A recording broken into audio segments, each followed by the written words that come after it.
Hi, and welcome back to Rediscovering RC. My personal journey as I venture back into the world of RC and RC racing after an almost 20-year hiatus. I'm your host Julio, and if you've been following me along, then you know that reviewing this Raceform Lazer Jig has been a bit of an adventure. Now, I did manage to get in touch with Raceform directly about the issues that I had, particularly with the front tires. With the rear tires, the device does what it's meant to do. It eases the task of gluing your tires. When it comes to the front tires, however, both two-wheel and four-wheel drive versions, I did discover that while gluing, particularly the top face of the wheels, that the wheel tends to move a little bit. And in doing so, that kind of like when the bead goes to integrate back into the groove of the wheels, it really sometimes tends to make the bead stick onto the side of the rim instead of seating all the way in. So I did contact Raceform about this. They did, first of all, I got to give them proper credit. They acknowledged the issue right away. They did say that, another client had recently talked to them about this issue. That other client also offered a workaround solution, in addition to some of the suggestions that I had as well. But basically, the issue revolves around the fact that while you do use this nut to help clamp down while you're working on the underside of a wheel, on the thinner wheels, it really is not effective, especially when you're trying to glue the top face of the tire. You get this leaning effect while the wheel is going around. So in order to mitigate that, what they suggested, which is what that other client suggested, is that I get a 4mm nut, which in this case I just got a regular 4mm lock nut, and I also went ahead and got some washers. The reason being is that I found that when using the nut on the underside of the wheels, there's really nothing here to let it slide. So as you're going around, the clockwise nature of turning the wheel is actually tightening the nut as you go down. So I went ahead and got some washers to, kind of like ease that so that there is something sliding in between the nut and the wheel. It should stabilize the wheel, and then we'll see how my results are. So with that being said, let me go ahead and get the workbench set up here to get going, and let's take a look at it. All right, guys, so from the time that you last saw me to now, probably close to an hour has gone by, and I've been playing around with this, and I mean, it pains me to say it, but I don't know that there is a good solution for this. So as recommended, I have got, basically there is the 1.5 R plate that is followed by two R plates, and this is for the two-wheel drive front, and then you top it off with the two 5R plates. Now this gives you roughly the available height to work with.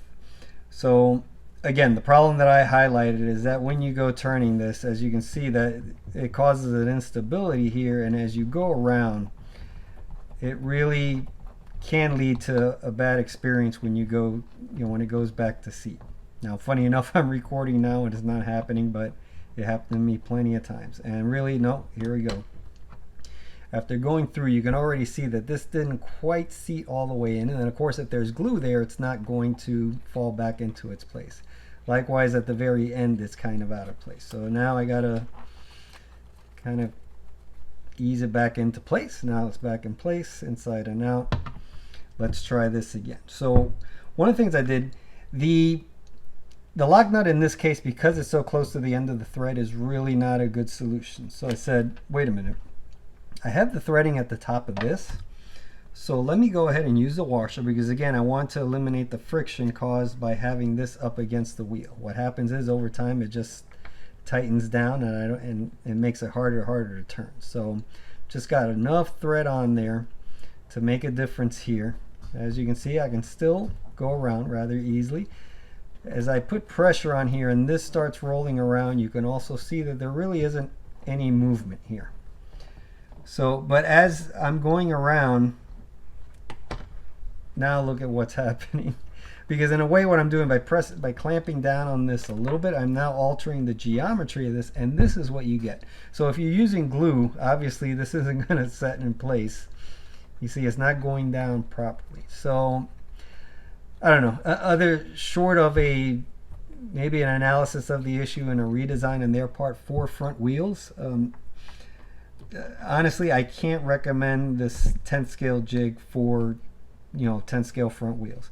Now, as I mentioned previously, for the rear wheels, the geometry is slightly different. Obviously, you're only using the 1.5 R plate, that's available, and that kind of changes it. Something about this stack of plates kind of like alters the geometry of this tool and makes it a little more difficult for it. Now, that being said, if you want to go to the approach that I did, which was to basically just use this to more easily go around, stick the needle in here, and let, if you're using a thin CA or tire glue, let that seep in. You know, the glue is thin enough that it'll get in there and you'll get a good glue. I mean, that's how I did the inner bead on some sets of my tires previously, and it worked out well. So again, this is still convenient, and you can probably use this for the rears. So that being said, you know, take it with a grain of salt as to whether you think the Raceform Lazer Jig is for you. Now, I can't say, again, because of other experiences that I've seen on YouTube with the 8 scale versions of this jig, it's a totally different story. It seems a lot more reliable. Obviously, the way that 8 scale tires are mounted are similar to the 61 mil, which again is not a very popular tire in the 10th scale, but it's the same approach. Rather than being closed in on both sides of the bead, you know, those larger tires, kind of like the 8 scale, only has like an inner bead to worry about.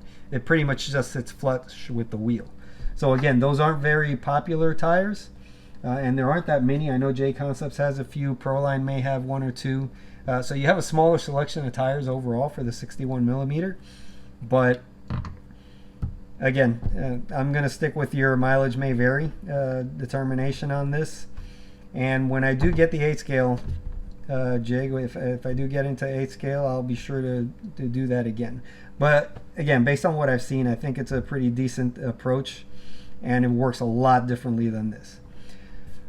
Again, for rear tires, I didn't really have the issue of the rear tires so much. Between the combination of using this on top and then turning this around just to clamp it down when you're doing the inside, I've had good experiences. However, there's nothing that doesn't say that you can use the jig to just put the wheel here, take your glue, let it seep in there. Makes it a lot easier for you to go around the wheel as you do it. You use your bands as usual, and that's it. So I think in all high probability, I saved myself from wasting another set of tires.